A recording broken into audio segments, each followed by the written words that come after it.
దేవునికి మహిమ ఘనత ప్రభావం చెల్లును గాక. దేని స్తోత్రం. అందరూ సంతోషంగా ఉన్నారు కదా నాన్ని అమ్మ ఉన్నారు ఇక్కడే. దేవుని యొక్క మహాకృపను బట్టి మరొకసారి మీతో కలిసి ఆయన యొక్క సన్నిధిలో ఇటు రీతిగా పాల్గొనటకు దేవుడు నాకు ఇచ్చినటువంటి శ్రేష్టమైన సమయాన్ని బట్టి దేవుని అయితే నేను కృతజ్ఞాస్తుతులు చెల్లిస్తూ ఉన్నాను. దేని స్తోత్రం కలిగిన గాక. మీ అందరికీ నేను పరిచరిస్తుండే నేనేమి కృత వ్యక్తినేమి కాదు కాబట్టి నా గురించి నేనేం చెప్పుకోవట్లేదు, కానీ వాక్యంలోనికి వెళ్ళి మనం దాన్ని ధ్యానించుకుందాం. దయచేసి దినవృత్తాంతంలో 2వ గ్రంథము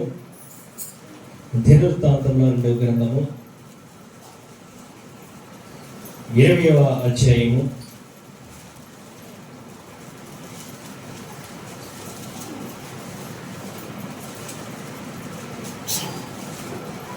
12వ వచనం ఆఖరి లైన్. దయచేసి ఎవరైనా ఆఖరి లైన్, నీవే మాకు దిక్కు అని ప్రార్థన చేసాను. ప్రార్థన చేసుకుందాం. మహాపరిశుద్ధుడు మా ప్రియ పరలోక తండ్రి, నీ ఘనమైన శ్రేష్టమైన నామానికి స్తుతులు స్తోత్రాలు చెల్లించుకున్నాం. ప్రభువా, ఎంతవరకు కూడా నీ బిడ్డలు నిన్ను స్తుతించారు, ఆరాధించారు, మహింపరిచారు. నీ బిడ్డలు చక్కని రీతిలో వాక్య పరిచర్య చేయటానికి కూడా నేను సేవకులు ప్రోత్సహించిన విధానం బట్టి స్త్రీలు కూడా నిలబడటానికి సహాయం చేస్తున్నాను బట్టి నీకు వందనాలు. ప్రభువా, యొక్క వాక్యం ధ్యానిస్తూ ఉండగా మాట్లాడేవాడు నేను కాదు, కానీ నా నోటికి బోరగా మీరే ఉండి ప్రభువా, నా యొక్క కంఠమును, నా యొక్క స్వరమును ప్రభువా మీరు వాడుకొని ప్రాధేయపడుతున్నా.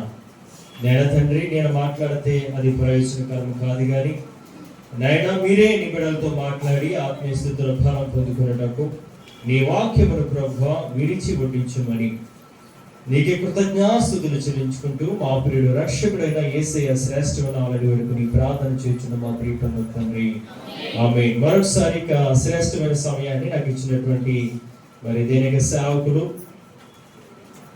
మరి బావగారు మలాకి గారికి, అలాగే సంఘ పెద్దలకు ప్రత్యేక వందనాలు తెలియజేస్తున్నాను. మీ అందరికి కూడా ప్రత్యేక వందనాలు అమ్మ. రైట్, చూడండి ప్రియ దేవుని బిడ్డలారా, ఇక 12వ వచనం ఆఖరి లైన్, నీవే మాకు దిక్కు అని ప్రార్థన చేశాను. చూడండి, యెహోషాపాతు అనేటువంటి రాజు యోధా రాజ్యాన్ని పరిపాలన చేస్తున్నాడు. ఆ పరిపాలన చేస్తున్నటువంటి పరిస్థితుల్లో ఒకేసారిగా 4 వైపుల నుంచి కూడా ఆ యొక్క శత్రు సమూహం, శత్రు సైన్యం వారు యుద్ధానికి దిగారు. చూడండి, ఎవరెవరు యుద్ధానికి వచ్చారంటే కనుక 20వ అధ్యాయం 1వ వచనం చూస్తే కనుక మోయాబీలను, అమోనీయులను, మోయానీయులను కొందరును దండెత్తి యెహోషాపాతు మీదకి వచ్చి, ఇంకా అంతలో కొందరు వచ్చి సముద్రమవలనున్న సిరియా తట్టు నుండి గొప్ప సైన్యం ఒకటి నీ మీదకి వచ్చుచున్నదని చిత్తగించి వారు హసస్సు తామరు అనే ఎంకేదులో ఉన్నారని యెహోషాపాతునకు తెలియజేసిరి. చూడండి ప్రియ దేవుని బిడ్డలారా, మోయాబీలు, అమోనీయులు, మోయానీయులు, అలాగే సిరియా ప్రాంతం నుంచి కూడా గొప్ప సైన్య సమూహం ఎవరి మీదకి వచ్చారు? యోధా రాజ్యం మీదకి వచ్చారు. యోధా రాజ్యము అలాగే ఇశ్రాయేలు రాజ్యం వేరువేరుగా ఉన్నాయి, రెండు ఒకటిగా లేవు. సౌలు పరిపాలన చేసినప్పుడు ఒకటిగా ఉంది, మొత్తం 12 గోత్రాలు కలిసి. దావీదు పరిపాలన చేస్తున్నప్పుడు, సొలొమోను పరిపాలన చేసినప్పుడు కూడా ఈ 12 గోత్రాలు ఒకే దేశముగా, లేదంటే ఒకే సైన్యముగా, ఒకే ఆ యొక్క ప్రాంతముగా ఉన్నాయి. కానీ ఎప్పుడైతే సొలొమోను తర్వాత యారొబాము, రెహబాము వీరు వచ్చే సమయానికి 2గా చీలిపోయింది. మనందరికీ తెలుసు, అది కొత్త విషయాలు ఏమి కాదు, మరొకసారి జ్ఞాపకం చేస్తున్నాను. అయితే 10 గోత్రాలు ఒకవైపు, 2 గోత్రాలు మాత్రం ఒకవైపు. యూదా గోత్రంలో యూదులు అలాగే బెన్యామీనులు వారి ఇరువురు కూడా ఒక రాజ్యం ఏర్పడితే కనుక మిగతా 10 గోత్రాలు కూడా ఒక రాజ్యంగా, ఇశ్రాయేలు రాజ్యంగా ఏర్పాటయింది. అయితే ఈ ఇశ్రాయేలు రాజ్యాన్ని ఆహాబు పరిపాలన చేస్తుంటే ఈ యొక్క యోధా రాజ్యాన్ని ఎవరు పరిపాలన చేస్తున్నారు? యెహోషాపాతు అనేటువంటి రాజు పరిపాలన చేస్తున్నాడు. అతను పరిపాలన చేసేటువంటి సమయానికి ఉన్నటువంటి పరిస్థితులు అలాంటివి అంటే కనుక చూడండి ప్రియ దేవుని బిడ్డలారా, ఒకేసారిగా 4 వైపుల నుంచి కూడా శత్రు సమూహం, శత్రు రాజ్యాలు వచ్చినాయి. అయితే ఇతను రాజుగా పరిపాలన చేస్తున్నాడు. అయితే ఎటువంటి పరిస్థితుల్లో ఇటువంటి ప్రార్థన చేశాడంటే గనక చూడండి, మనమైతే సహజంగా ఎప్పుడు నీవే మాకు దిక్కు అంటాం, లేకపోతే ఎగ్జాంపుల్ ఒకవేళ ఏదైనా మన కుటుంబంలో ఏదైనా బలహీనత ఏర్పడింది అనుకోండి, హాస్పిటల్కి తీసుకెళ్ళాం. హాస్పిటల్కి తీసుకెళ్ళిన తర్వాత డాక్టర్ గారు ఒక మాట అంటారు, ఏమని? మేము చేసింది మేము చేస్తాం, ఇంకా పైవాడు చేయవలసింది ఆయన చేయాలి. అప్పుడు ఈ ఎవరైతే పేషెంట్ తాలూకున్నారో, ఎవరైతే బలహీన తాలూకున్నారో, అయ్యా డాక్టర్లు చేసింది డాక్టర్లు చేశారు, మీరే మాకు దిక్కు, ఇంకెవరు మాకు సహాయం చేసేవారు లేరు. ఆఖరి డాక్టర్ కూడా చెప్పేది అదే, ఇంకా పైవాడే సాయం చేయాలమ్మా. 24 గంటలు గడిస్తేనే కానీ మేము ఏం చెప్పలేమని కొన్నిసార్లు అంటుంటారు. కానీ మీ దేవుడు మీరు ప్రార్థన చేసుకోండి, ఒకవేళ భగవంతుడే కాపాడుతాడేమో. కాబట్టి ప్రియ దేవుని బిడ్డలారా, నీవే మాకు దిక్కు అనేటువంటి ప్రార్థన ఎప్పుడు చేస్తాం? మనకి లోకంలో ఎటువంటి సహాయము అందనప్పుడు, ఎవరు కూడా మనకు సాయం చేయలేనప్పుడు, లేదా నిస్సహాయ స్థితిలో, మనం ఎంతో దీన స్థితిలో, ఇంకా నా పని అయిపోయింది నేను ఇంక ఎందుకు పని చేయలేనటువంటి స్థితిలో, అయ్యా నీవే మాకు దిక్కు, నీవు తప్ప మాకు ఎవరు లేరు అని మొరపెట్టేటువంటి వారు ఉంటాం. అది మనుషుల దగ్గర అయినా సరే, ఏదో ఒక సాయం కొరకు ఎవరి దగ్గరికి వెళ్ళి, అయ్యా నీ తప్ప మాకు సాయం చేసుకోడు ఇంకెవరు లేదు, నీవే మాకు దిక్కు. కాబట్టి ప్రియ దేవుని బిడ్డలారా, అయితే రాజు ఎప్పుడు ప్రార్థన చేశాడు నీవే మాకు దిక్కని? ఎప్పుడు ప్రార్థన చేశాడు తెలుసా? ఎప్పుడు ప్రార్థన చేశాడంటే, ఈ శత్రు సమూహాలన్నీ కూడా ఆ గుంపుగా కూడి వచ్చినప్పుడు, 4 దిక్కుల్లో కూడా వారు ముట్టడి వేసినప్పుడు ప్రియ దేవుని బిడ్డలారా, అతడు ప్రార్థన చేసినటువంటి సందర్భాన్ని చూస్తే గనక నిజానికి ఈ రాజు యొక్క స్థితిలో మనం ఉంటే బహుశా ప్రార్థన చేయమేమో. ఎందుకని?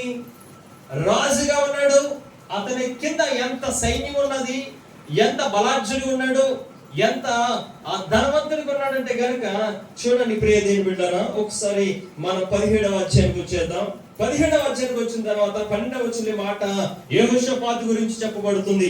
ఏమని చూడండి, యెహోషాపాతు అంతకంతకు గొప్పవాడై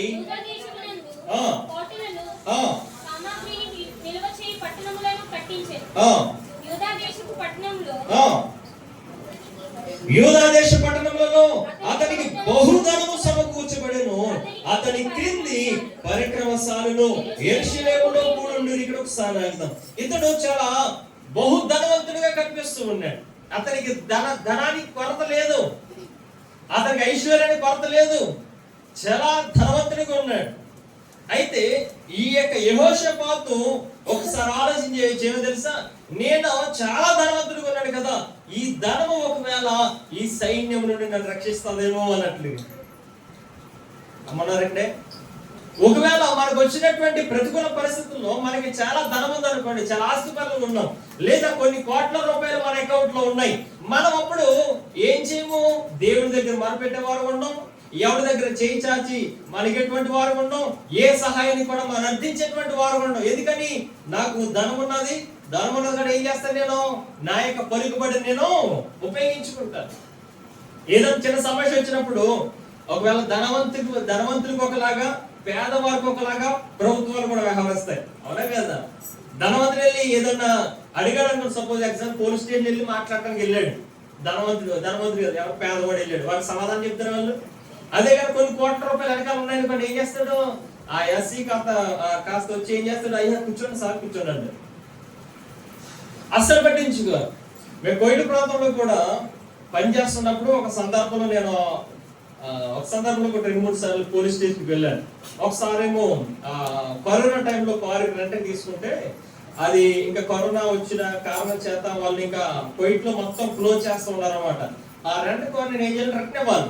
ఈ రిటర్న్ ఇవ్వాలంటే అక్కడ ఆఫీస్ క్లోజ్ చేసి ఉంది, అది ఇవ్వకపోతే రోజుకి వచ్చి ఎక్కువ అమౌంట్ అయితే పే చేయవలసి ఉంటుంది. అడిగితే మనకు ఫోన్ తీయట్లా. నేను డైరెక్ట్ పోలీస్ స్టేషన్కి వెళ్ళాను.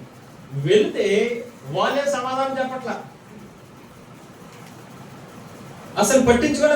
అది అరబ్బీ వాళ్ళు వెళ్ళారు, మీరు ఏం చేస్తారు, వెంటనే రెస్పాండ్ అవుతారు. అంటే ఆ యొక్క వ్యక్తిని బట్టి, లేదంటే ప్రాంతాన్ని బట్టి, పరిస్థితులను బట్టి ఏం చేస్తారంటే లోకం కూడా ఏం చేయదు, రెస్పెక్ట్ చేయదు. అదే కనుకోండి ధనం చాలా విస్తారంగా ఉందండి, ఏం చేస్తారు, ఖచ్చితంగా అయ్యగారు కూర్చొని సార్ అంట, వాళ్ళకే కదా ఇక లోకంలో పలుకుబడి ఇచ్చేది. కాబట్టి ప్రియదేవుని బిడ్డలారా, ఈ యెహోషాపాతు మొదటగా చేసినటువంటి పని ఏదైనా ఉందంటే కనుక, మొదట ధనాన్ని నమ్ముకోలేదు. బైబిల్ గ్రంథంలో చూడండి, ధనం గురించి ఒక మాట రాయబడి మీకు జ్ఞాపకం చేస్తాను చూడండి. సామెతల గ్రంథము 11:28 మాట రాయబడి చూడండి. సామెతల గ్రంథం 11 అధ్యాయం ధనమును నమ్ముకుని వాడు వాడైపోవును. అంటే ధనమే నాకు శాశ్వతం, ధనం తప్ప కూడా లేదు. కొంతమంది కుటుంబాన్ని మర్చిపోతారు ధనం విషయంలో, కొంతమంది భార్యను మర్చిపోతారు, కొంతమంది భర్తను మర్చిపోతారు, కొంతమంది పిల్లలు మర్చిపోతుంటారు ధనం యొక్క ఆసక్తి కొలది.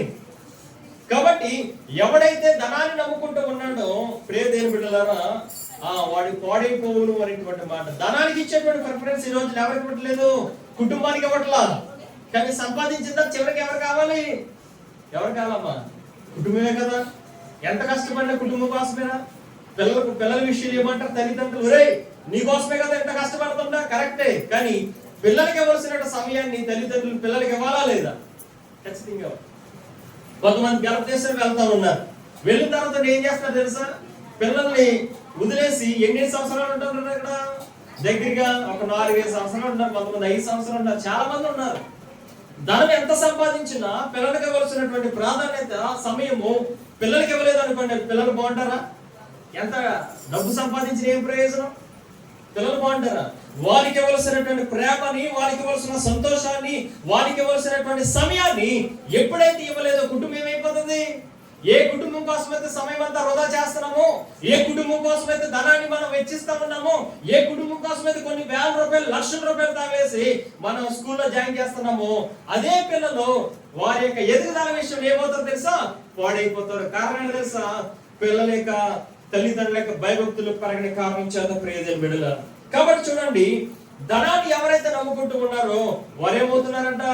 పాడైపోతున్నారని మీకు జ్ఞాపకం చేస్తున్నాను. రెండోది చూడండి, బైబిల్ గ్రంథంలో భక్తులైనటువంటి మోషే గారి గురించి కూడా మనకు తెలిసి ఇబ్రాయిం రాసిన పత్రికలో తీయదు, కానీ మోషే గురించి ఒక అద్భుతమైనటువంటి మాట రాయబడింది. ఏమని తెలుసా? యోబట క్షమించాలి, మోషే అంట ఐగుప్తు ధనము కంటే క్రీస్తు విషయం గొప్ప భాగ్యమని ఎంచుకున్నాడు. ఏం చేశాడు?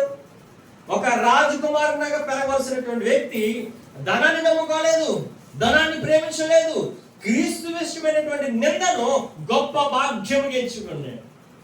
భక్తులు సహితం కూడా ఆ విధంగా వారు దేవుని విశ్వాసం ఉంచారని మీకు జ్ఞాపకము చేస్తున్నాను ప్రియ దేవుని బిడ్డలారా. కాబట్టి ఈ యొక్క వ్యక్తి ఎలాంటి వాడంటే గనుక యెహోషాపాతు చాలా ధనవంతుడు, కానీ ఏం చేయలేదు? మొదట ధనాన్ని నమ్ముకోలేదు. మనం ఎంత ధనం సమకూర్చినా గానీ, మన రీసెంట్ గా కరోనా వచ్చినప్పుడు ప్రియ దేవుని బిడ్డలారా కొన్ని కోట్ల రూపాయలు ఖర్చు పెట్టినా కానీ బ్రతికారు చాలా మంది. మామూలుగా ఎగ్జాంపుల్ గా చెప్తాను, బాలసుబ్రహ్మణ్యం మనకంతా తెలుసు కదా. ఎన్నో పాటలు, కొన్ని వేల సాంగ్స్ పాడాడు ఆయన, క్రిస్టియన్ సాంగ్స్. వేల సాంగ్స్ పాడినప్పటికీ, ఒకవేళ ఎంతో ధనాన్ని వెచ్చించినప్పుడు, కొన్ని కోట్ల రూపాయలు వెచ్చించినప్పటికీ అతని యొక్క ప్రాణం నిలబెట్టుకోగలిగాడు. అది ఎవరు సాధ్యం కాదు. ధనం అన్నంత మాత్రాన మన యొక్క ప్రాణమును కాపాడుకోగలుగుతామనేటువంటి ఆ యొక్క ఆలోచన ఎంత ప్రియ దేవుని బిడ్డలారా, అది కొంత మట్టుకే, కానీ శాశ్వతమైనది కాదు. వైద్యులు ఇచ్చింది దేవుడు, మెడిసిన్ ఇచ్చింది దేవుడు, ఆ పరిస్థితిని మనకు కలిగజేసిన దేవుడే. కాబట్టి దేవుడే మనకు సమకూర్చాలి, కానీ ధనము ఏ మాత్రం కూడా అది ప్రియ దేవుని బిడ్డలారా అది పరిపూర్ణమైనటువంటి రక్షణ అయితే కాదని మీకు జ్ఞాపకం చేస్తున్నాను. అలాగే సామెతల గ్రంథంలో 27:24 ఉంటది, ధనము శాశ్వతము కాదు అని. తీయొద్దు ప్రియ దేవుని. ఒక ఆవిడ అలాగే తన యొక్క బలహీనత విషయంలో ఎంతో ధనాన్ని వెచ్చించింది. చూడండి, మార్కు సువార్త 5వ అధ్యాయము 25వ వచనం ఒకసారి చూద్దామా? మార్కు సువార్త 5వ అధ్యాయం 25వ వచనం. 12 సంవత్సరాల నుంచి రక్తస్రావం కలిగినటువంటి స్త్రీ ఏం చేసింది?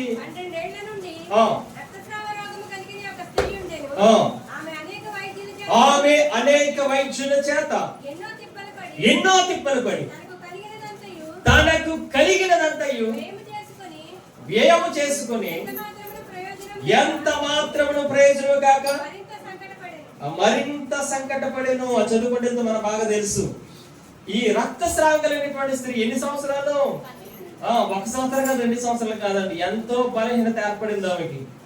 నిజంగా ఎవరికి చెప్పుకోలేని పరిస్థితి. ఒకవేళ ఎవరైనా ముట్టుకుంటే ఆమె పాపిగా పరిగణించేవారు ఆ కాలంలో. ఎవరు కూడా ఆ ముట్టేవారు కాదు, దయచేసి ఎవరు కూడా సాయం చేసేవారు కాదు, చాలా దూరంగా ఉండేవారు. కానీ అటువంటి దుర్భరమైన పరిస్థితుల్లో ఆమె ఎలాగైనా సరే బాగుపడాలనే ఉద్దేశంలో 12 సంవత్సరాలు కూడా ఎంతో ధనాన్ని వెచ్చించింది. ఎంతో ధనాన్ని. తన యొక్క ద్రవ్యం ఏం చేస్తుందంట? వ్యయపరుచుకుంది, ఎంతో ధనాన్ని వెచ్చించింది. ఈ రోజుల్లో కూడా చాలా రోగాలకి అసలు వైద్యమే లేదు. చాలా రోగాలు ధనం ఉంటే మనం ఆ వైద్యం చేయించగలుగుతామా? సాధ్యం కాదు. అనేక రోగాలు ఉన్నాయి. ఎన్ని కోట్లు, ఎన్ని వేల కోట్లు ఖర్చు పెట్టినా ఏం చేయలేదు. ప్రాణం కాపాడుకోగలుగుతామా? కాపాడుకోలేదు. సాధ్యం కాదు. ఎంత ధనం మనం రక్షిస్తుందో మన గ్యారంటీ మనం ఇవ్వలేమని మీకు జ్ఞాపకం చేస్తున్నారు. కాబట్టి ఈ యొక్క స్త్రీ 12 సంవత్సరాల నుంచి ఎన్నో చోట్లకి వైద్యుల దగ్గరికి తిరిగింది, కానీ ఆమెకు స్వస్థత కలిగిందంటే స్వస్థత కలగలేదు. ప్రియ దేవుని బిడ్డలారా, చూడండి, ఆమె అనేక వైద్యుల చేత, ఒకరిద్దరు కాదు. మనకి చిన్న నీరసం ఉన్నది అనుకోండి, మన వాళ్ళు ఏదో చాలా పెద్ద డాక్టర్లు అన్నట్టు, పలానా హాస్పిటల్ మంచిది, నువ్వు అక్కడికి వెళ్ళి అంటారు. ఇంకొకరు అంటారు హాస్పిటల్ కదా, మీ హాస్పిటల్కి వెళ్ళి అంటారు. లేదా ఒకవేళ దగ్గు జలుబు వచ్చింది అనుకోండి, మీరు ఎన్ని చిట్కాలు చెప్తారు? మీరు ఎన్ని చెప్తారు? మన ఇంట్లో చాలా మంది డాక్టర్లు ఉన్నారు కదా, కానీ దేనికి తగ్గదు. ఎందుకని అంటే అసలు దగ్గు ఎందుకు వచ్చింది అనేది ఎవడో కనిపెట్టడం. మా మిస్సెస్ కూడా చాలా బలహీనం అయిపోయింది రీసెంట్ గా. ఆమెకి చాలా మంది డాక్టర్లు, అంటే మన ఇంట్లో ఉండే డాక్టర్లు చాలా మంది సలహా ఇచ్చారు. ఈ ఏంటబ్బా జీలకర్ర నీళ్ళు తాగాను కొంతమంది ఏమో చెప్పుకుంటూ వచ్చారు చిట్కాలు. అన్ని చిట్కాలన్నీ కూడా ఫెయిల్యూర్ అయ్యాయి. ఎందుకు తెలుసా? మా మిస్సెస్కి వచ్చింది టీబీ. కాబట్టి చాలా బలహీనత అయింది. ఏం చేస్తే తగ్గుతుందా చెప్పండి? తగ్గుతుందా? దగ్గుకి ఎన్ని వాళ్ళు తగ్గుతుందా? పైన రోగాలకు తగ్గుతాయా? మరి లోనున్న బలహీన తగ్గాలంటే. కాబట్టి ప్రియా దేవుని బిడ్డ జ్ఞాపకం చేస్తాం, చూడండి, మనము తెలిసి తెలియనటువంటి సలహాలు చాలా ఏం చేస్తాం? అవేం చేస్తాం? ఉచితంగా కదా, ఒక సలహా ఇచ్చి ఒక 100 రూపాయలు ఇస్తే పర్వాలేదు, అది చేయం. మనం ఏం చేస్తాం? సలహాలు చాలా ఫ్రీ కాబట్టి ఉచితంగా ఇస్తాం. మనం సాయం చేసేవాడు ఉండే కదా, ఏం చేస్తారు? సలహాలు ఇచ్చేవాడు చాలా మంది ఉంటారు. ఇంటి చుట్టూరు అందరం వాళ్ళే ఉంటారు సలహాలు ఇచ్చేవాళ్ళు, సాయం చేయరు. కాబట్టి ప్రేమ పెట్టాలి. సలహాలు కాదు కావాల్సింది, దానికి సొల్యూషన్ కావాలి, పరిష్కారం కావాలి. ఏదైనా ఒక బలహీనత అనేది ఎందుకు వచ్చింది అనేది కొంచెం జ్ఞానం కలిగి ఆలోచించాలి. అంతేగాని ఇదివరకు దినాల్లో ఆ దగ్గు వస్తే, తుమ్ము వస్తే, జ్వరం వస్తే, ఇది అది మనం ఆ విధంగా చెప్పేటువంటి రీతిగా కూడా ఉండవద్దని మీకు జ్ఞాపకం చేస్తాను. అది కూడా చాలా పొరపాటే. ఎందుకంటే ఇదివరకు రోజులు వచ్చినటువంటి బలహీనతలు ఈ రోజు కాదు, చాలా సీరియల్గా ఉన్నాయి. చాలా లోతైనటువంటి బలహీనతలు వస్తున్నాయి, తగ్గట్లేదు. కాబట్టి ఎప్పుడైతే హాస్పిటల్ విషయంలో కూడా మనం ఏం చేస్తామంటే కనుక కొన్ని నిర్లక్ష్యం చేసి, లేదు మెడికల్ షాప్కి వెళ్ళి టాబ్లెట్లు తెచ్చి వేసుకుంటా ఉంటాం. ఆ నీరసం పెరిగిపోతూ ఉంటుంది. ఆర్ఎంపీ గారి దగ్గరికి వెళ్తాం, ఆయన ఏమి టెస్ట్లు ఏమి చేయకుండా ఏం చేస్తాడో, ఇక్కడ నొప్పి ఉందంటే ఇక్కడ నొప్పి ఉంది చేస్తాడో. కొన్ని రోజులు బాగా ఉంటుంది, తర్వాత ఇంకా సీరియస్ అవుతుంది. అప్పుడు పెద్ద హాస్పిటల్కి వెళ్తాం. ఇవేమి తప్పు అని నేను అంటలేదు, కానీ ఏదైతే బలహీనత ఉందో దాన్ని లోతుగా ఖచ్చితంగా దాన్ని అధ్యయనం చేసి టాబ్లెట్ అనేది ఇవ్వాలి. అంతేగాని మన సొంత ప్రయోగాలు మనం చేస్తే ఏమవుతుంది? దానివల్ల మనమే వాళ్ళు లేపేసినట్టు అవుతాం. కాబట్టి ప్రియమైన బిడ్డలారా, అనేక మంది వైద్యుల దగ్గరికి వెళ్ళి తగ్గిందా? అసలైన లోపం ఎక్కడ ఉందంటారు? వైద్యులోనా, ఈమెలోనా? ఎక్కడుంది? ఎంతో మంది వైద్యుల దగ్గరికి వెళ్ళి కానీ తగ్గలేదు. అసలైన వైద్యుల దగ్గరికి వచ్చింది. ఏడు స్తోత్రం కలిగిన గాక. కాబట్టి మనం చేసేటువంటి పొరపాట్లు ఎక్కడ ఉంటాయంటే కనుక వైద్యులకే పరవైద్యుడు దేవుని దగ్గరికి మొదట రావాలి, తర్వాత ఎక్కడికి వెళ్ళాలి? అది ఆయన సృష్టించిన వైద్యుల దగ్గర తర్వాత వెళ్ళాలి.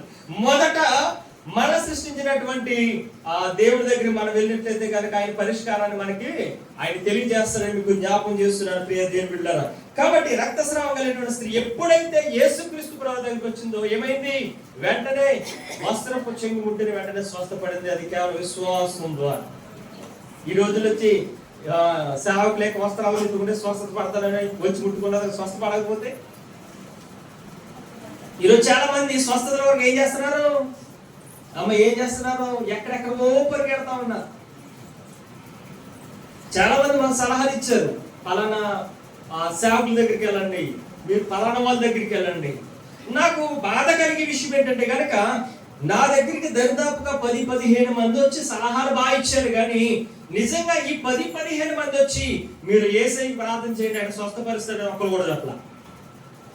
అమ్మన్నారంటే సేవకుడు కంటే గొప్పవాడే కాదు యేసుక్రీస్తు ప్రభువు. ఆయన మనకు ప్రాణం పెట్టినటువంటి ఆయన. మనం మొదట వెళ్ళవలసింది దేవుని దగ్గరికి వెళ్ళాలి. మనం చెప్పేటువంటి విషయం కూడా, అమ్మా నువ్వు ప్రార్థన చేసుకో, మీ కుటుంబస్తులందరూ కూడా ప్రార్థన చేయమండి, సంఘంలో మేము ప్రార్థన చేస్తాం, దేవుడు సహాయం చేస్తాడు. ఇది చెప్పడం మానేసి పలానా సంఘం దగ్గరికి వెళ్ళండి ఆయన స్వస్థపరుస్తాడు, ఆయన దగ్గరికి వెళ్ళండి ఆయన స్వస్థపరుస్తాడు, మన ఈ లోక సంబంధమైనటువంటి ఈ విషయాలు మనం ఎక్కువ పట్టించుకుని లోక సంబంధమైనటువంటి స్వస్థతల గురించి మనం ఏం చేస్తున్నాము, ప్రోత్సాడుతూ ఉన్నాం. ఒక ఆమె అయితే మా యొక్క మిస్సెస్ చాలా సిక్ అయిపోయింది, చాలా సిక్ అయితే ఆమెకి కొంచెం బలపడటానికి నాకు ఒక ఆలోచన వచ్చింది. ఏంటంటే కోయిట్లో ఉన్నప్పుడు నేనేమన్నానంటే, కొంతమంది సేవకురాలు ఉంటారు కదా, ఖాళీ సమయంలో వాళ్ళకి ఫోన్ చేసి అందరికి కూడా ఎవరో మీకు తెలుసుంటే కాంటాక్ట్ నెంబర్స్ పెడతారు కదా, వాళ్ళు ఫోన్ చేసి ప్రార్థన చేయించుకుంటా ఉండు, నీకు కొంచెం ధైర్యంగా ఉంటుంది, వాళ్ళు కొన్ని చక్కని ఆత్మీయ విషయాలు వాళ్ళు చెప్తారని చెప్పేసి నేను తెలియజేస్తే ఆమె మెసేజ్లు వింటాం, సాక్ష్యాలు వింటాం, స్వస్థత పొందినటువంటి సాక్ష్యాలు అన్ని కూడా వింటాం. దాంట్లో కొంతమంది నెంబర్స్ తీసి చేస్తా ఉన్నారు. దాంట్లో ఒక ఆమె ఆశాలత అని చెప్పేసి చాలా బాగుండేది సాక్ష్యం. ఆమె కూడా డైలీ మాట్లాడుతుండేది. ఆమె చనిపోయింది అనుకోండి రీసెంట్ గాను. ఆమె క్యాన్సర్ నుండి స్వస్థత పొందింది, దాదాపు చాలా సంవత్సరాలు దేవుడు కృప చూపించాడు. ఆమెతో కూడా మాట్లాడుతుండేది. అదే నేను ఇంకొక సహోదరి కూడా ఆమె ఏమన్నదంటే గనక, నీవు గనక నా దగ్గరకు వచ్చి ప్రార్థన చేసుకోకపోతే గనక నీకు స్వస్థత దొరకదు అని చెప్పింది. మేమెవరో స్వార్థ పరిచయం చేస్తాం, మా యొక్క తల్లిదండ్రులు కూడా సంఘంలో పరిచయం చేస్తున్నారు. ఇప్పుడు ఆవిడ దగ్గరికి వెళ్ళాలంట, వెళ్ళిన తర్వాతే ఆమె స్వస్థత పడుతుందంట, లేకపోతే స్వస్థత పడదు అని చెప్పి నాకు అనిపించింది. ఆమె దగ్గరికి వెళ్ళటం కంటే, అమ్మ మీరు దేవుడి దగ్గర ప్రార్థన చేసుకొని దేవుడు స్వస్థపరుస్తాడు, నాలో ఏం లేదు, ఎందుకు చెప్పలేకపోతారు నాకు ఇంటికి అర్థం కావట్లేదు. అపోస్తలుడైనటువంటి పేతురు గారు కూడా, వీళ్ళందరూ కూడా వాళ్ళు ఏమన్నారు తెలుసా? ఏమన్నారు? ఒక ఆయన దేవాలయం ముందు భిక్ష ఎత్తుకుంటా ఉంటుంటే వారిని తేరి చూస్తున్నాడు, ఏమైనా వేస్తారని చెప్పేసి. తేరి చూస్తా ఉన్నప్పుడు వాళ్ళు యేసయ్య నామమున లేచినడు అని చెప్పేసి అంటే ఆ వ్యక్తి లేచినట్లు చూస్తాం. వాళ్ళు పలికినటువంటి మాట ఏంటంటే కనుక, అనేక మంది దండలు తీసుకొచ్చి వాళ్ళు పూజిస్తూ ఉంటుంటే, లేదా ఈ యొక్క అపోస్తలుడైనటువంటి పౌలు గారిని కూడా వాళ్ళు ఆరాధిస్తూ ఉంటుంటే వాళ్ళు చెప్పిన మాట, అయ్యా మేము కాదు స్వస్థపరిచింది, ఎవరు? అయ్యా మీరు ఎలా చేయొద్దు. వాళ్ళు వెంటనే ఏం చేస్తారంటే కనుక వస్త్రాలు చింపుకున్నారు. వాళ్ళు ఈ రోజైతే ఏం చేస్తారు, దాన్ని లేచి వాళ్ళు సన్మానాలు చేసి వాళ్ళు కప్పి వాళ్ళకి అవసరమైతే హారతిచ్చి అన్ని చేస్తారు. కానీ మనము కాదు మహిమ పొందవలసింది, దేవుడు చేస్తాడు ఖచ్చితంగా. అమ్మా నీ కొరకు ప్రార్థన చేస్తాం, దేవుడు శక్తి కలిగినటువంటి వాడు అని చెప్పవలసినటువంటి సేవకురాలు ఏం చేస్తా తెలుసా? నీవు నా దగ్గరికి వస్తేనే, ఒక వారం కాదు 7 వారాల దగ్గరికి వస్తే ఏమవుతా? ఇలా పోతే కాబట్టి మనుషుని కాదు మనం విశ్వసించవలసింది, ఎవరిని? దేవుడిని విశ్వసించాలి. ఎందుకో తెలుసా? మనం ఎంత ఆరోగ్యంగా ఉండి 100 సంవత్సరాలు బ్రతికి పోయిన తర్వాత దేవుని దగ్గరికి వెళ్ళాలి, దేవుని దగ్గరికి వెళ్ళాలి. కాబట్టి ఈ యెహోషాపాతు చూడండి, తనకున్న ధనాన్ని అతను ఏం చేయలేదు, నమ్ముకోలేదు. రెండోదిగా చూడండి, ఈ యొక్క యెహోషాపాతు దేన్ని నమ్ముకోలేదు? ఇదే 17వ అధ్యాయము దినవృత్తాంతముల 2వ గ్రంథము, దినవృత్తాంతముల 2వ గ్రంథం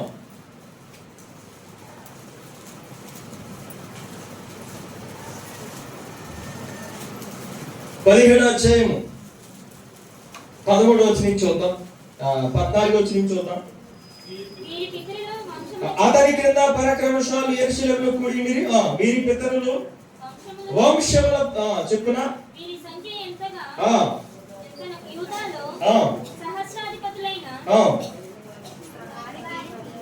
సహస్రాధిపతులైన వారికి ప్రధానుడు అద్నా యొద్ద 3 లక్షల మంది పరాక్రమశాలు నుండిరి.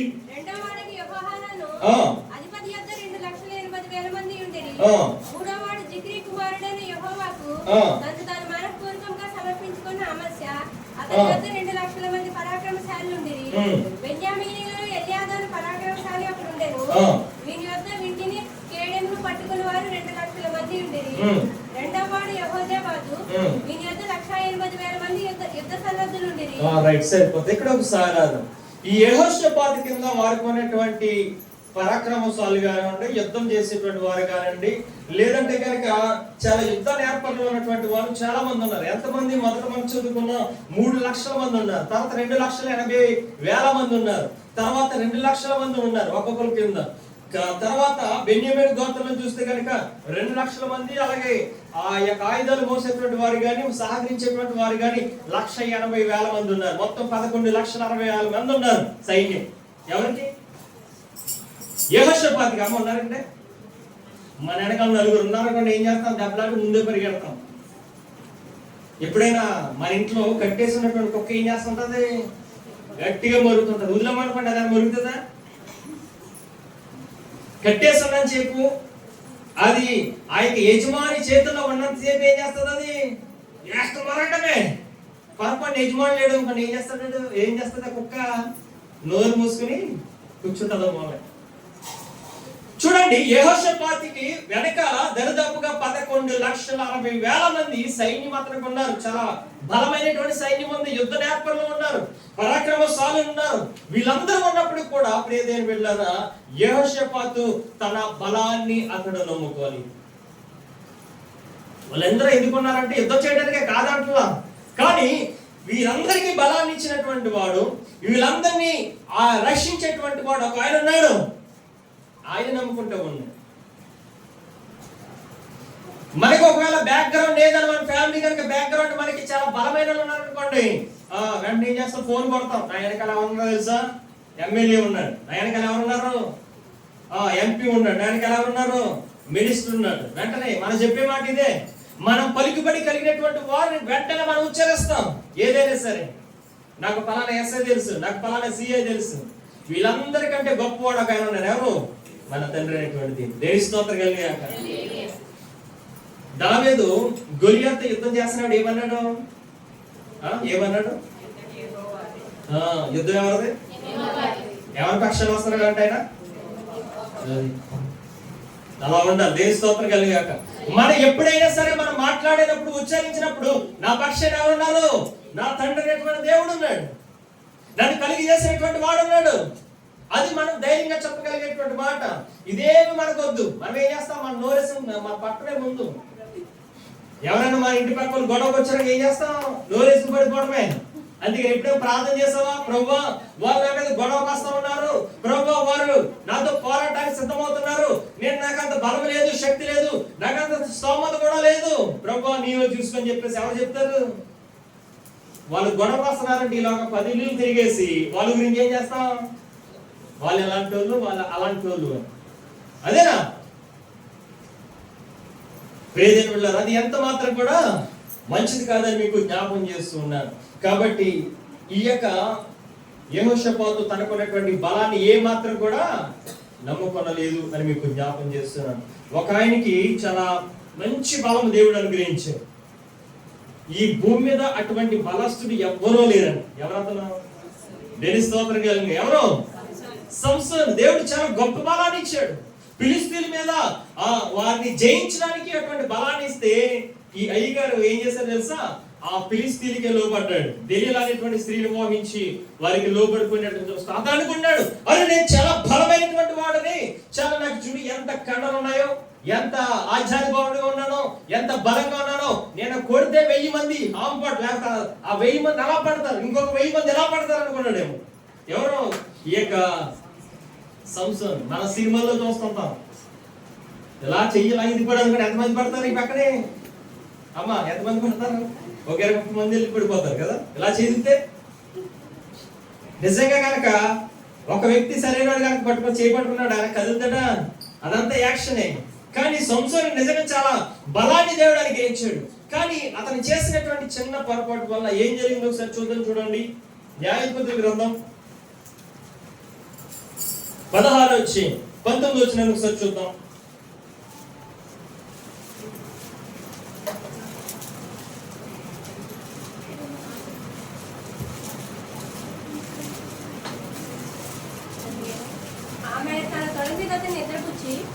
ఒక మనిషిని పిలిపించి వాని చేత అతని తల మీద 7 జడలను క్షౌరం చేయించి అతని బాధించుటకు మొదలు పెట్టాను. అప్పుడు అతనిలో నుండి బలం తొలగిపోయాను.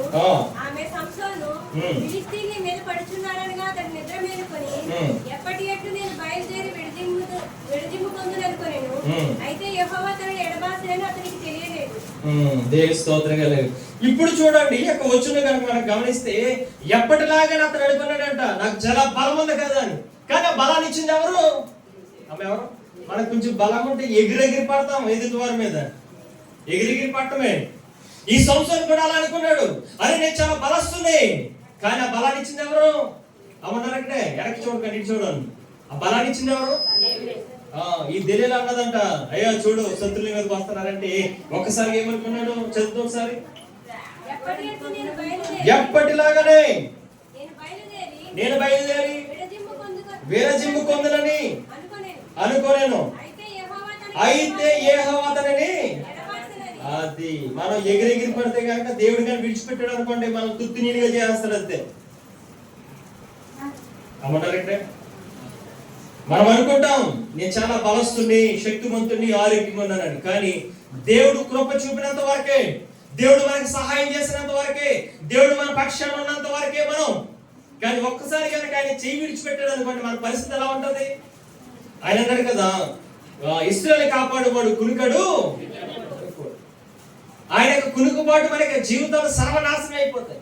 కానీ దేవుడు మళ్ళీ ఎంతగా కాపాడుతున్నాడు? ఉదయకాల సమయం, రాత్రికాల సమయం వరకు కొన్ని లక్షల రూపాయలు, కొన్ని కోట్ల రూపాయలు, ఒకవేళ మంచి వాహనాన్ని కొనుక్కున్నాను, కారు కొనుక్కున్నాను, ఆ కారు మనం రక్షిస్తుందా? ఖచ్చితంగా కాపాడదు మన యొక్క ప్రాణాన్ని. ఎప్పుడైనా పోతాడు ఎవరికి తెలియదు. కాబట్టి ప్రియ దేవుని బిడ్డలారా, సంసోనులాగా మనం ఆలోచించకూడదు.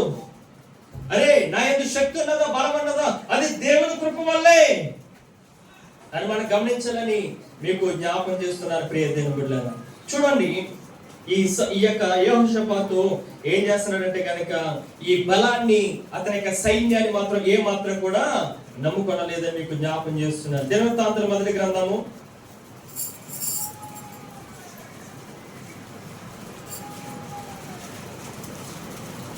16:11. యెహోవాను ఆశ్రయించుడి, ఆయన బలమును ఆశ్రయించుడి, ఆయన సన్నిధిని నిత్యము వెదకుడి. ఆయన సన్నిధిని నిత్యము యెహోవాను ఆశ్రయించుడి, ఆయన బలమును ఆశ్రయించుడి, ఆయన సన్నిధిని నిత్యము వెదకుడి అంటుంది. ఆ బలాన్ని, శక్తిని ఇచ్చింది ఎవరంటే కనుక దేవుడే. కాబట్టి ఎవరిని ఆశ్రయించాలంట? అమ్మా, దేవుణ్ణి ఆశ్రయించడం నేర్చుకోవాలి మనం. ఈ యెహోషాపాతులాగా ధనాన్ని నమ్ముకునే వారిగా ఉండకూడదు. మొదట మనం ప్రార్థన చేసేటువంటి వారుగా ఉండాలి. యెహోషాపాతు ఈ యొక్క శత్రు సైన్యాల మీద ఎలా గెలిచాడని కనుక మనం ఆలోచన చేస్తే చాలా ఆశ్చర్యం వేస్తుంది. అందుకని ఒక భక్తుడు చక్కని పాట నాకు గుర్తొచ్చింది, వెంటనే దాన్ని మీకు చిన్న పల్లవి పాడతాను, చూడండి. బలమును నమ్ముకొని భంగపడ్డాను, బలమును నమ్ముకొని భంగపడ్డాను, శక్తివంతుడా నా కోటవని చెంతకు చేరాను, శక్తివంతుడా నా కోటవని చెంతకు చేరాను. యేసు నీవే ఆధారము, యేసు నీవే నా ప్రాణము, యేసు నీవే ఆధారము, యేసు నీవే నా ప్రాణము. నేను నమ్మినచో సిగ్గుపడనీయవు, నన్ను నెమ్మదితో నీవే ఉంచెదవు.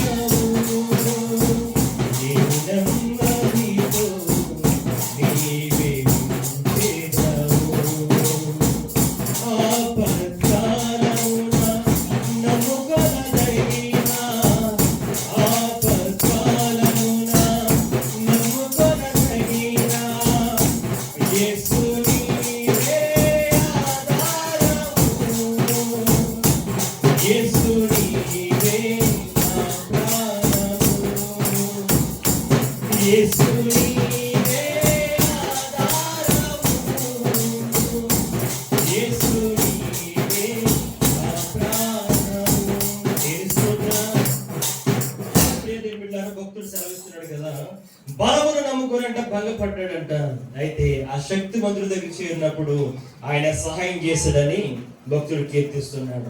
చూడండి, ఈ యొక్క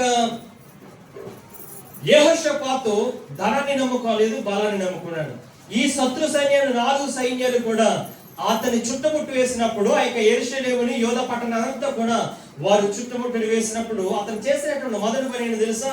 ఏం చేశాడు? చూడండి ప్రియ దేవుని బిడ్డలారా, 20వ అధ్యాయం దినవృత్తాంతంలో 2వ గ్రంథం 20వ అధ్యాయం ఒకసారి చూద్దాం. 5వ వచనాన్ని ఒకసారి చూద్దాం.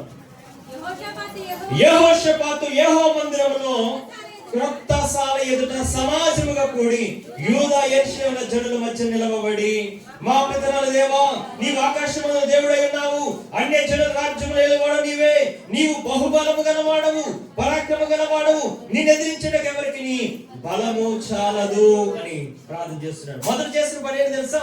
అతడు ఉపవాసం ఉండి దేవుని యొక్క మందిరానికి వెళ్ళాడు. మొదటిగా మీకు ఏ సమస్య అయినా సరే ఉన్నప్పుడు మొదటిగా దేవుని యొక్క మందిరానికి ప్రార్థన ఇవ్వడానికి మీరు ప్రయత్నం చేయండి. దయచేసి మీకు నీరసం ఉన్నదనుకోండి, మానేసి ఏం చేద్దు, మూలను కూర్చోవద్దు.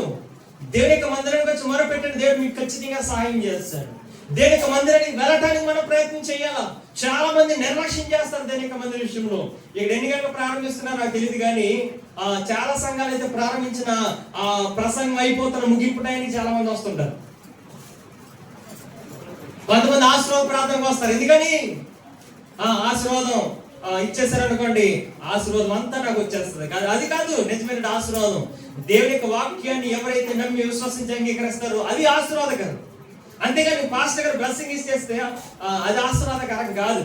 ప్రారంభం నుంచి దేవుని మందిరంలో చివరి వరకు ఉన్నటువంటి విశ్వాసం ఏ ఆశీర్వాదకరం మీకు జ్ఞాపకం చేస్తున్నాను. ఈ యెహోషాపాతు మొదటిగా దేవుని యొక్క మందిరానికి వచ్చాడు. రెండవదిగా చేసిన పని ఏంటి తెలుసా? ప్రార్థించాడు. మూడవదిగా చూడండి ప్రియ దేవుని బిడ్డలారా, మూడవదిగా 22వ వచనం అదే అధ్యాయం 21-22 చూద్దాం. 21-22. మరియు అతడు జనులను హెచ్చరిక చేసిన తర్వాత యెహోవాను స్తుతించుటకు గాయకులను ఏర్పరచి వారి పరిశుద్ధ అలంకారములు ధరించి సైన్యం ముందర నడుచుచు యెహోవా కృప నిరంతరం ఉండును, ఆయనను స్తుతించుడి అని స్తోత్రము చేయుటకు వారిని నియమించెను. వారు పాడుటకును స్తుతించుటకును మొదలు పెట్టగా యెహోవా యూద వారి మీదకి వచ్చిన మోనీల మీదను మోయాబీల మీదను షేరుమ నివాసుల మీదను మాటగాటను పెట్టెను, గనుక వారు హతులైరి. నిజానికి చూడండి, ఇక్కడేమో వీళ్ళు ఈ సైన్యాధిపతులు, సహస్రాధిపతులు, న్యాయాధిపతులు, లేకపోతే వీళ్ళందరూ ఎవరైనా సరే ఇక్కడ ఉన్నటువంటి ఆ యొక్క యుద్ధం చేసేటువంటి సైనికులు చేయవలసిన పని అంటే కనుక యుద్ధానికి వెళ్ళాలి. కానీ యెహోషాపాతు చేసిన గొప్ప పని ఏంటి తెలుసా? ముందు దేవుని మందిరాన్ని నడిపించాడు, ప్రార్థన చేయించాడు, మూడోదిగా కీర్తనలు పాడించాడు. దేని స్తోత్రం గాక అమ్మన్నారు ఇక్కడే. ఎందుకని కీర్తనలు పాడాలి? ఎందుకని స్తుతించాలి ఆయన్ని? ఎందుకు స్తుతించాలి? ఎందుకంటే కనుక ఆయన స్తుతుల సింహాసనం మీద ఆసీనుడై. నీవు స్తుతించడం ద్వారా, నీవు ఆయన ఆరాధించడం ద్వారా దేవుడు ఏం చేస్తాడు తెలుసా? ఆ స్తుతుల మీద ఆసీనుడై ఆయన ముందు యుద్ధం చేస్తాడు వారితో. దేవుని స్తోత్రం గాక. మన నోట్లు ఎప్పుడు కూడా ఏముండాలి? స్తుతి ఉండాలి. ఏముండాలి? ఎప్పుడు కూడా స్తుతి ఉండాలి. దేవుడు కృతజ్ఞాస్తుతిని చెల్లించుకుంటూ ఉండాలి. అంతేగాని ఈ పనికిరైనటువంటి పనికి మన మాటలు ఉండకూడదు. మనకి నోట నోరుంది కదా అని మనం ఏం చేస్తాం? ఇష్టానుసారంగా మాట్లాడతాం. అది చాలా పొరపాటు, చాలా జాగ్రత్త. మనం ఎప్పుడు కూడా ఆశీర్వాదం వచ్చిన పలకాలి, కానీ శాప వచ్చినమో ఏం చేయకూడదంట. అది మన నోరు దేవుడు మనకి ఇచ్చి, దేవుడు స్తుతించడానికి, మంచి మాటలు మాట్లాడడానికి, అవి భయంకరంగా ఉండడానికి, అంతే తప్ప ఇష్టానుసారమైనటువంటి బూతులు. చాలా మంది పిల్లలు కూడా భయంకరమైన బూతులు మాట్లాడుతున్నారు. ధనాన్ని భయంకరమైన బూతులు రోజులు మారిపోతూ ఉన్నాయి. పెద్దలంటే గౌరవం లేనటువంటి పరిస్థితి, లేదంటే పొరుగు వారంటే అసలు గౌరవం లేనటువంటి పరిస్థితుల్లో మనం బ్రతుకుతున్నాం ప్రియ దేవుని బిడ్డలారా. కాబట్టి మనం గమనించాలని మీకు జ్ఞాపకం చేస్తున్నాను. వీళ్ళు ఏం చేస్తారంటే స్తుతిస్తున్నారు. ఇప్పుడు ఎవరు రావాలి? స్తుతించినప్పుడు ఎవరు రావాలి?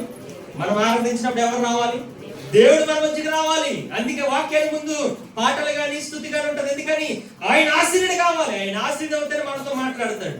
ఆయన ఆశీర్వాదం అవుతేనే ఆయన యుద్ధం చేస్తాడు. ఆయన ఆశీర్వాదం అవుతేనే ఆయన కార్యం చేస్తాడు. ప్రియ దేవుని బిడ్డలారా, ఏ సమస్య వచ్చినా కానీ యూదులు చేసేటువంటి మొదటి పని తెలుసా? యుద్ధం చేసే ముందు దేవుణ్ణి వాళ్ళు స్తుతిస్తారు. సైన్యము సహా అది ఏ యుద్ధమైనా కానివ్వండి. ఇశ్రాయేల్ మీద నిజానికి ఎన్నో రాజ్యాలు యుద్ధం చేసినాయి, కానీ ఏ రాజ్యం గెలవలేదు. ఎందుకని? వారి పక్షాన ఎవరున్నారు? రాజ్యం లేకుండా వారు తుడిచిపెట్టుకుపోయారు అనుకున్నారు, కానీ ఇప్పుడు ప్రపంచంలోనే నెంబర్ 1 స్థానంలో ఉంది ఇజ్రాయేల్. కాబట్టి మీకు జ్ఞాపం చేస్తూ ఉన్నాను ప్రియ దేవుని బిడ్డలారా, ఈ యొక్క యెహోషాపాతు స్తుతించడం చేయించాడు, నేర్పించాడు, వాళ్ళకి స్తుతులు చెల్లించాడు. వెంటనే దేవుడు వారి మధ్యన దిగి వారిని ఏం చేశాడంట చూడండి. ఏం చేశాడు ఆయన? వారికి ఒక అంధత్వం లాంటిది కలుగు చేస్తే వారంట ఒకరినొకరు చంపుకోరడం మొదలు పెట్టి, అంటే ఈ 4 వైపులు వచ్చిన వారు కూడా ఎవరు యుద్ధం చేయాలి? యోధ వార్త యుద్ధం చేయాలి. కానీ జరిగిన పరిస్థితి ఏంటి? ఆమె ఏంటి? వాళ్ళకి వాళ్ళే కొడుకు తెచ్చుకోలేదే. నేను మా ఇంటి దగ్గర ఒక యవనస్తుడు, ఇప్పుడు కాదండి, దగ్గరగా ఒక 10 years 12 years బిఫోర్ అనమాట, ఒకడు యవనస్తుడు ఏం చేస్తాడంటే తెలిసి తెలియని బూతులు మాట్లాడుతున్నాడు నా మీద. బూతులు మాట్లాడుతూ నేను అప్పుడే కొత్తగా బాప్తిసం పొందాను, చక్కగా ఆత్మీయంగా ఎదుగుతూ ఉన్నాను. ఇంకొక యవనస్తుడు వచ్చి, అన్న ఏంటన్నా నిన్ను అంత బూతులు తిడుతూ నువ్వేం మాట్లాడవేంటని. కంగారు పడకరా, దేవుడు చూసుకుంటాడు ఉండు అన్నాడు. కరెక్ట్ ఎవడైతే బూతులు తిడుతున్నాడో వాళ్ళ అన్నగాడు వచ్చాడంటే ప్యాట్మన్ కూడా తీసుకెళ్ళాడు. మీకు ఎందుకు చెప్తానంటే కనుక, అన్న నువ్వు చెప్తుంది నిజమన్నా, నువ్వేం మాట్లాడకుండానే, నువ్వేం కొట్టకుండానే ఎవరు కొట్టారు? వాళ్ళ అన్నయ్య వచ్చి ఆ బూతులు తిరగ చిత్త కొట్టుకుంటూ తీసుకుని. కాబట్టి మనము దేవునికి అవకాశం ఇవ్వాలి. ఏ కార్యమైనా సరే అవకాశం దేవునికి ఇవ్వకపోతే కనుక దేవుడు ఎంటర్ అవ్వడం మీ విషయంలో, దేవుడు ఎంటర్ అవ్వడం, దేవుడికి అవకాశం ఉండదు ప్రతి విషయంలో కూడా. అంతేగాని మీరు త్వరపడొద్దు, తొందరపడొద్దు ఏ విషయంలో కూడా. దేవుడికి అవకాశం ఇస్తే దేవుడికి పట్ల ఏం చేస్తాడు? ఇక్కడ యెహోషాపాతు డైరెక్ట్ గా యుద్ధం చేయొచ్చు కదండి. ఏముంది? ధనం ఉంది, బలం ఉంది, సైన్యం ఉంది, గొప్ప పేరున్నాయి, ఇవన్నీ ఉన్నాయి. వెంటనే యుద్ధానికి పరిగెట్టవచ్చు కదా. పరిగెట్లా దేవుడి మందిరానికి వచ్చి స్తుతించడం, ప్రార్థన చేయగలిగాడు. కాబట్టి దేవుడు వారికి అంధత్వం లాంటిది కలిగజేసి వారి ఏమైనా పొడుచుకుని చచ్చారు. చచ్చిన తర్వాత వీళ్ళు చేసిన పని ఏంటి తెలుసా? వీళ్ళు ఆ సాయంత్రం వరకు దేవుడు స్థుతించారు. ఉదయకాలం లేచి అరే ఏం జరుగుతుంది ఏంటి పరిస్థితులు అని చూసేటప్పటికి ఎక్కడికక్కడికి సమాంతముగా పడి ఉన్నారంట వాళ్ళు. కొన్ని లక్షల మంది వచ్చి ఉంటారు అక్కడికి. చూడండి ఒకసారి.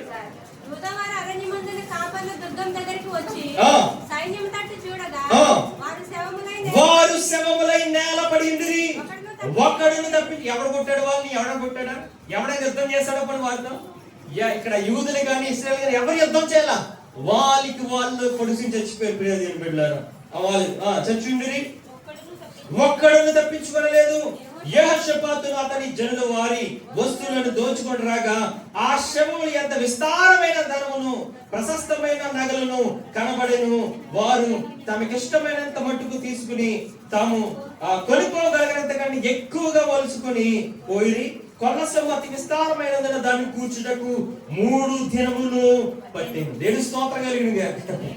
దేవునికి కార్యాలు ఎంతో అద్భుతంగా ఉంటాయి, ఎంతో శ్రేష్టంగా ఉంటాయి. అవి నిజానికి మన కంటికి ఏమవ్వంట కనపడ, హృదయానికి గోచరం కావు. వీళ్ళు ఎప్పుడైతే దేవునికి అవకాశం ఇచ్చారో వారిని ఒక్కొక్కరు ఏం చేశాడు? ఆయన మొత్తాన్ని నేల పట్టించాడు. వాళ్ళు నిజానికి వాళ్ళు అనుకుని ఉండొచ్చు, కానీ ఎవరైనా యుద్ధానికి వచ్చేవాడు అంత బంగారం వేసుకొచ్చారంటారా? వాళ్ళు అనుకుని ఉండొచ్చు, అరే యోధరాజ్యం ఆఫ్టర్ అన్నది ఎంత ఉన్నారు వాళ్ళు, మేము 4 దిక్కులు ఎంత గొప్ప సైన్యము మేము వచ్చాయి కదా, ఇష్టం వచ్చినట్టు వాళ్ళని నరుక్కుండా పోయి వాళ్ళ ఆస్తి అంతా కూడా మేము కాజేయచ్చని వాళ్ళు బహుశా వాళ్ళు కూడా చక్కని బంగారంతో వాళ్ళు వచ్చి ఉండొచ్చు. కానీ వాళ్ళు చచ్చిన తర్వాత ఉండి ప్రియ దేవుని బిడ్డలారా ఆ బంగారాన్ని గొలుసుకోవడానికి 3 రోజులు పట్టిందంట. ఎంత బంగారం ఉండాలి ఆ రాజ్యంలో? అదే సమయం మీరు ఉన్నారని ఎంత బంగారం పూజ చేస్తారమ్మ మీరు? అమ్మ ఉన్నారా ఇక్కడ తల్లులు? ఉన్నారా? మీరున్నారు. ఉదయకాలం లేచి మీరు బయటికి వెళ్ళారు, ఆ కొబ్బరికాయలు ఏరుకోవడానికో దేనికి వెళ్ళారు. మొత్తం మీద వెళ్ళిన తర్వాత వాళ్ళందరూ చచ్చినారు. బంగారం విస్తారంగా ఉంది. మీరు ఏం చేస్తారు అప్పుడు? అమ్మ ఏం చేస్తారు? పోనీ వెళ్ళి తిరిగి కేకేస్తారు ఎవరైనా మీ ఇంటి పక్క వాళ్ళు కనీసం పొరపాటుని కేకేస్తే నాకంటే ఎక్కువగా వచ్చుకుని వెళ్ళిపోద్దేమో, నాకంటే ఎక్కువ మూట కట్టేద్దామో మనిషి. అలా కాదు, నేనే మొత్తం కూడగట్టాను. ఎంత కూడగడతా చెప్పు? కొన్ని లక్షల మంది వచ్చినప్పుడు ఆ స్వార్థ మనకు ఉండేది. కానీ ఇశ్రాయేల్ ప్రజలు వాళ్ళందరూ, ఇక యూదులందరూ కూడా పొద్దున్నే చూసినప్పుడు వాళ్ళు చర్చ ఉండటం వల్ల బంగారాన్ని అంతా వచ్చుకోవడానికి 3 దినాలు టైం పట్టిందంట. అంటే దీంట్లో నేర్చుకోవాల్సిన పాఠం ఏంటంటే కనుక మీకు తెలియజేస్తున్న విషయం, మనము దేవునికి అవకాశం ఏం చేయాలా? ఇవ్వాలి. అందుకనే కీర్తన 34 కీర్తన అనుకుంటాను, ఒక మాట ఉంటుంది దాంట్లో, ఆఖరి వచ్చిన అనుకుంటాను, ఆఖరి వచ్చిన కాదు, నేనే ఊరకుండి నేనే దేవుడని తెలుసుకొనిడి అనేటువంటి మాట ఆయన మాట్లాడతారు. చక్కని మాట. ఊరకుండి నేనే దేవుడని తెలుసుకొనిడి అనేటువంటి మాట ఆయన మాట్లాడతాడు. దేవుని బిడ్డలారా, కాబట్టి మీకు జ్ఞాపకం చేస్తున్నాను, మనం సైలెంట్గా ఉండాలి. దేవునికి అవకాశం ఏం చేయాలా? ఆమె ఏం చేయాలా? మనం నోరు మూసుకుని ఉండటం ఎంతో ఉత్తమం. దేవునికి అవకాశం ఇచ్చినట్టు నోరు తెరిచామా మనం ఏమవుతుంది తెలుసా? దేవునికి కార్యాన్ని పోగొట్టుకుంటాం. కాబట్టి ప్రియ దేవుని బిడ్డలారా, చూడండి, ఎప్పుడైతే యెహోషాపాతు దేవుని మందిరంలోకి వచ్చి ప్రార్థించి ఆయన స్తుతించాడు, వారు పొందుకున్న మేలు ఎంత ఆశీర్వాదకరంగా ఉన్నాయో తెలుసా? మొదటిగా వారికి విజయం వారికి దొరికింది. ఏం దొరికిందమ్మా? ఆ రాజ్యాల మీద విజయమే కాదా? కరెక్టే కదా? శత్రు రాజ్యాల మీద విజయం వారికి దొరికింది. వారిని కత్తి పట్టుకున్నారా? కత్తి పట్టుకోవాలా? వారి యుద్ధం చేస్తారా? యుద్ధమో చేయాలా? వారిని పోరాడారా? ఏమి పోరాడాలా? వారి కేవలం చేసిన దేవుడు స్తుతించడం బట్టిగా వారికి విజయాన్ని దేవుడు అనుగ్రహించాడు. రెండవదిగా వారి కుటుంబాలన్నీ కూడా ఏమైనా తెలుసా? ఏమని? వారి కుటుంబంలో ఏ వ్యక్తి అయినా సరే చనిపోయాడా? ఏ వ్యక్తి చనిపోవాలి అంటే వారి కుటుంబాలు చాలా ఆశీర్వాదకరంగా మార్చబడ్డాయి. మూడవదిగా వారి గొప్ప సంపద వారు సంపాదించగలిగారు కేవలం దేవుని స్తుతించడాన్ని బట్టే. ఎంత ఆస్తి సంపాదించుకున్నారు వాళ్ళు. నాలుగవది చూస్తే కనుక వారి కుటుంబాలు గొప్ప సంతోషం వచ్చింది. ఒకవేళ కుటుంబాలు ఏ వ్యక్తి అయినా చనిపోయి ఉంటే వారికి సంతోషం ఉంటుందా? అమ్మ, సంతోషం ఉంటుందా? ఉన్నారు ఇక్కడే. కానీ ఏ వ్యక్తి చనిపోకుండా దేవుడు ఏం చేశాడు? గొప్ప ఆస్తిని వారికి ఇచ్చాడు, గొప్ప సంతోషాన్ని వారికి ఇచ్చాడు. ఆఖరిగా వారి కుటుంబంలో నెమ్మది పొందుకోగలిగారు. ఏం పొందుకున్నారు? నెమ్మది పొందుకోగలిగారు. అంతకన్నా ఏం కావాలి? వీటికన్నా ఏమైనా కావాలి మనకి? నెమ్మది, సంతోషము, లేదంటే సంపద, విజయము, వీటికన్నా గొప్ప ఏమీ లేదు. మనం ఏం ఆశించాం కదా. కాబట్టి ఇవన్నీ కూడా మనం ఒకసారి గమనిస్తే కనుక యెహోషాపాతు గొప్ప రాజు, చిన్నవాడేం కాదు. గొప్ప రాజు మోకరించి దేవుని మందిరంలో ప్రార్థన చేసినప్పుడు మనం ఎందుకు చేయలేకపోతున్నాం? మన కుటుంబ సమస్యలు బట్టి ముందు చూస్తేనే వెనక చూస్తే గొయ్యట్లుగా ఉంది మన పరిస్థితి. కానీ మనం ప్రార్థన చేయడానికి అసలు ప్రయత్నం చేయట్లా. ఎక్కడైనా మనం ప్రార్థన చేయడం ప్రయత్నం చేస్తే దేవుడు నీ పక్షాన్ని ఏం చేస్తాడు? కార్యం చేయాలి. ఒకసారి నమ్మిన వాళ్ళు గట్టిగా దేనికి ఆమె చెప్తాం. దేని స్తోత్రం కలిగింది కాక. ఎవరైతే దేని విశ్వాసం ఉంచి నమ్ముతారో దేవుడు మీ పట్ల ఖచ్చితంగా కార్యం చేస్తాడు. ఆ విధంగా దేవుడు కృప చూపించి ఆయన నడిపించిన గాక. ఈ వాక్యం ఇచ్చినటువంటి, ఈ యొక్క సమయం ఇచ్చినటువంటి సేవకులకి ప్రత్యేక వందనాలు తెలియజేసుకుంటూ